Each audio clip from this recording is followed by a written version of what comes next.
There is a word you use almost every day without knowing where it comes from. Not a complicated word, a short one.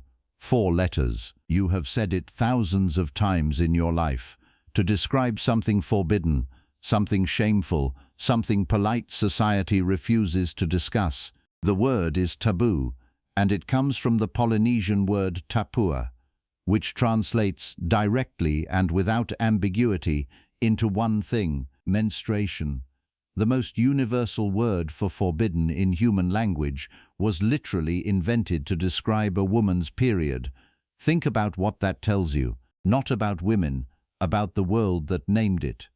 For most of recorded history, half the population experienced something every single month that the other half refused to acknowledge. A Roman naturalist, considered one of the greatest scientific minds of his age, wrote with complete seriousness that a menstruating woman could kill crops just by walking past them, turn wine sour, drive bees from their hives. He was not a fringe voice, he was the mainstream, and his ideas shaped how Europe thought about women's bodies for over 1,000 years. What nobody wrote down was what women actually used, because for thousands of years before the modern tampon arrived in the 1930s, women were improvising: softened papyrus, rolled sheep's wool, strips of linen tied in place with string, moss pulled from the forest floor. They figured it out. They always did, in silence, without acknowledgement, without a single line in any history book that considered their solution worth recording, until a battlefield nurse noticed something, and a rejected patent changed everything. And 73 women died from a product that promised to absorb the worry. Stay with us, because this story is stranger and more important than anyone ever told you. Ancient Egypt, roughly 1,500 years before the Common Era. The Nile Delta spread green and wide, and papyrus grew thick along the riverbanks. Egyptians used papyrus for almost everything: paper, baskets, sandals, rope, and according to the oldest surviving written records of menstrual management in human history, Egyptian women softened strips of it and shaped them into something that functioned as an early internal tampon. What is striking about ancient Egypt is not the material women chose, it is the cultural framework around them. The Egyptians associated menstruation with the goddess Hathor, protector of women and fertility. Some ancient medical texts describe menstrual blood not as a contaminant, but as an ingredient in healing preparations. In a world that would spend the next several thousand years treating periods as a curse, the Egyptians came closer than almost any civilization that followed them to treating it as something neutral, even sacred. That perspective did not survive. Ancient Greek women used linen rags and homemade pads, but some historians point to something more inventive. Greek women reportedly wrapped lint around small, lightweight wooden sticks to create insertable devices. Whether these were used for menstruation or as early contraception, or both, remains debated. Either way, women were fashioning internal devices from wood and fabric more than 2,000 years ago. The Greeks also gave the world something far more lasting than a linen pad. Greek physicians believed that if a young woman's first period arrived late, blood would accumulate around her heart and her uterus would begin to wander through her body, causing erratic behavior, violent mood swings, even suicidal thoughts. They named this condition after the Greek word for uterus. They called it hysteria. That word did not stay in ancient Greece. It migrated through the centuries, through the Roman Empire, through the medieval church, through the rise of modern medicine. It remained in clinical use, applied to any woman whose behavior men found inconvenient, well into the 20th century. One word, invented to explain what happened when a period was late, became the diagnosis for all of female experience the medical establishment could not otherwise categorize. In Rome, women used pads of woven cotton and wool. Wool was genuinely sensible, naturally absorbent, mildly antimicrobial, and available across the entire empire. It worked.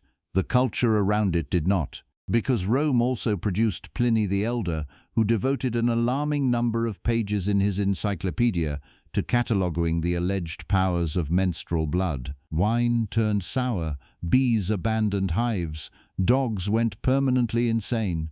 Pliny was one of the most respected intellectuals in the Roman world. His ideas about menstruation shaped European thought for over a millennium. In the same volume where he also claimed that drinking a gladiator's blood could cure epilepsy, consider the source. And then consider that this was the source that shaped 1,000 years of medical opinion.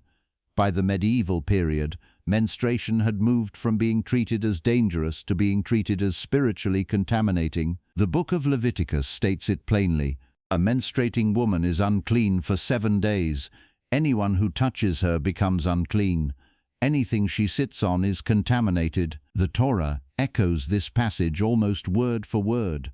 Across medieval Christendom, church authorities used these texts to exclude menstruating women from receiving communion, from entering church buildings, sometimes from leaving their homes entirely. This was not a folk belief whispered in village squares. It was official policy, backed by the most powerful institutions in the Western world. Most women had no access to any purpose-made product. They used rags, old cloth, layers of undergarments. Many simply bled into their clothing and wore heavy layered skirts to conceal what was happening. If you have ever wondered where the phrase "on the rag" comes from, that is exactly where. It was not a euphemism, it was literal. Women were on the rag because the rag was all they had. Washing and reusing those rags came wrapped in its own shame. Menstrual cloths had to be cleaned discreetly, dried out of sight, hidden from the men of the household.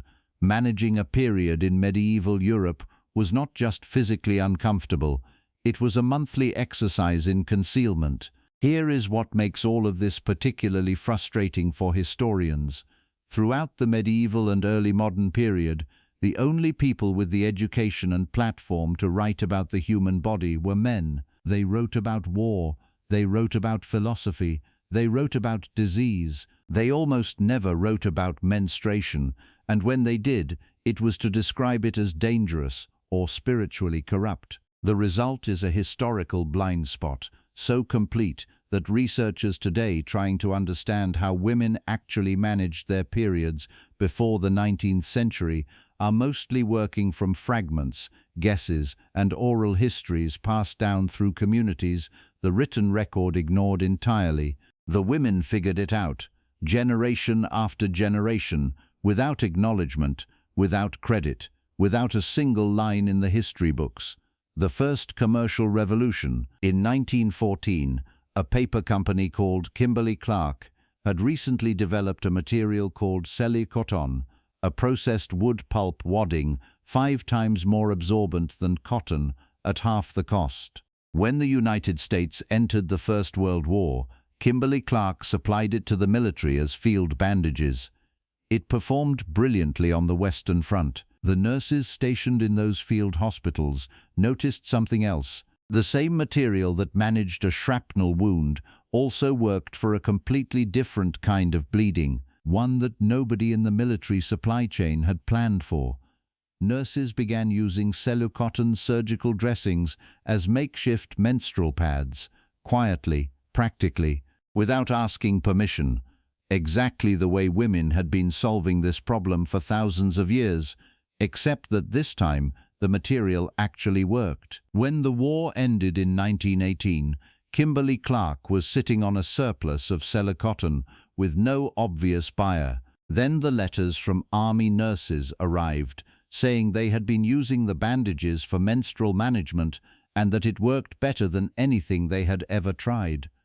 Kimberly-Clark saw a market. In 1920, they launched Kotex, the first mass-marketed disposable sanitary pad in American history. Before Kotex, the options for women had not changed meaningfully since the Middle Ages. Selling it was another problem. Magazines refused to run the advertisements. Retailers were uncomfortable. Store clerks, mostly men, did not want women asking for this product over the counter. So Kimberly-Clark developed a workaround that says everything about how deep the shame ran. They placed Kotex boxes on store counters with a small slot and a coin deposit.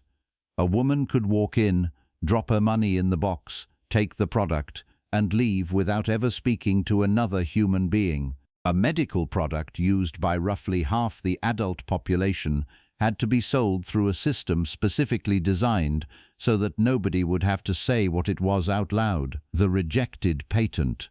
Dr. Earl Haas was a general practitioner in Denver with a talent for solving practical problems. What bothered him most was something he watched his wife manage every month: the bulky Kotex pads, the belt, the restricted movement, the constant anxiety about leakage. A friend mentioned she used a small sea sponge inserted internally to manage menstrual flow. The concept was ancient.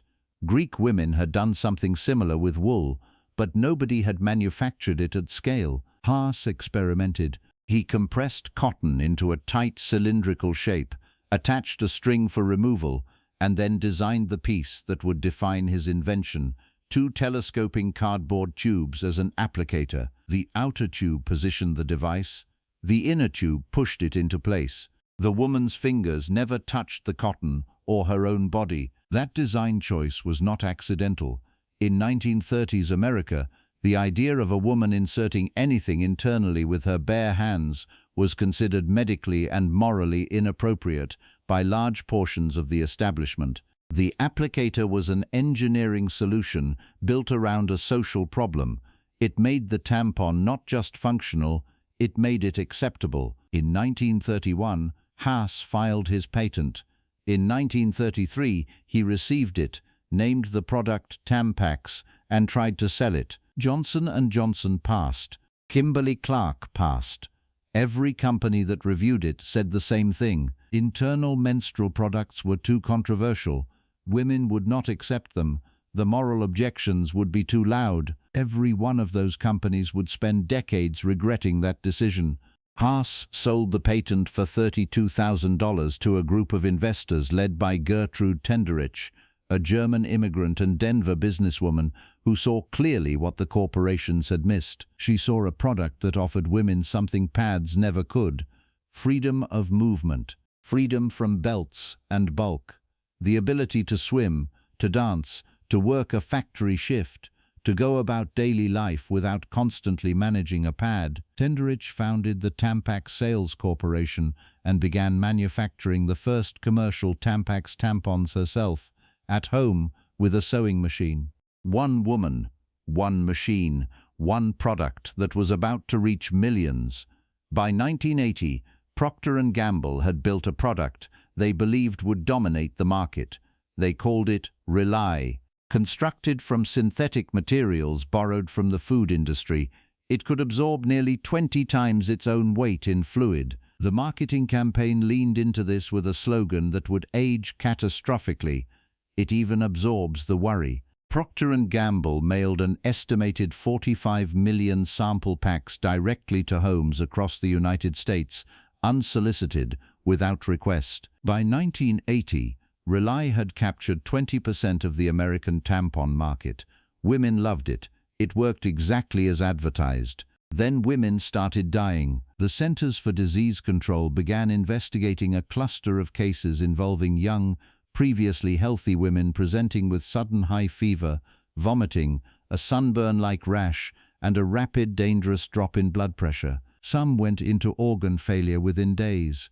The CDC named the condition toxic shock syndrome, and as their investigation expanded, one product kept appearing disproportionately in the data: Rely. The super-absorbent synthetic materials were not just absorbing menstrual fluid, they were absorbing the vagina's natural moisture, leaving micro-tears in the lining that gave bacteria direct entry into the bloodstream.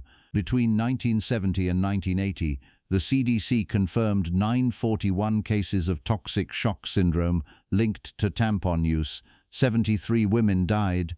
On September 22, 1980, Procter & Gamble recalled Rely from the market. The toxic shock crisis did something that centuries of religious shame and medical gatekeeping had never managed to do. It forced the public to talk about tampons, not in euphemisms, not in whispers, in news broadcasts, congressional hearings, and courtroom testimony. The product that society had spent decades pretending did not exist was suddenly front-page news because it was killing people. In 1985, a 21-year-old actress named Courtney Cox appeared in a 30-second Tampax commercial. She was not yet famous. She took the job because the contract paid enough to cover rent. She looked into the camera and said a word that had never been spoken on American television before. It can actually change the way you feel about your period. Period. The actual word. On network television in the United States. In 1985, the same year Back to the Future opened in cinemas. That was the first time Cox received fan mail for that commercial. Not for a film, not for a television series, for a tampon advertisement in which she said a word that half the population uses to describe something their body does every month. The fact that this was considered groundbreaking tells you everything about how deeply the silence had settled. And it did not end in 1985. For the next 35 years, menstrual product advertisements used blue liquid to demonstrate absorbency. Blue, like window cleaner, like anything except the substance the product was actually designed to absorb. It was not until 2020 that Kotex became the first major brand to use red liquid in a pad commercial. The year of a global pandemic was also the year the advertising industry decided that blood could look like blood. The modern tampon has not changed dramatically since Earl Haas filed his patent in 1931. Cotton, a string, an applicator, the fundamentals are the same. What has changed is the conversation around it. Period poverty is now recognized as a public health crisis in dozens of countries. Scotland became the first nation to make period products freely available in 2022. Several American states have eliminated the sales tax on tampons and pads. Schools and workplaces are beginning to stock menstrual products the same way they stock toilet paper. The infrastructure of daily life is slowly starting to treat menstruation as what it has always been, normal. This story started with a word, tapua, the Polynesian term that gave every language on earth the word taboo. For thousands of years, women softened papyrus, rolled wool, folded cloth, and tore strips of linen.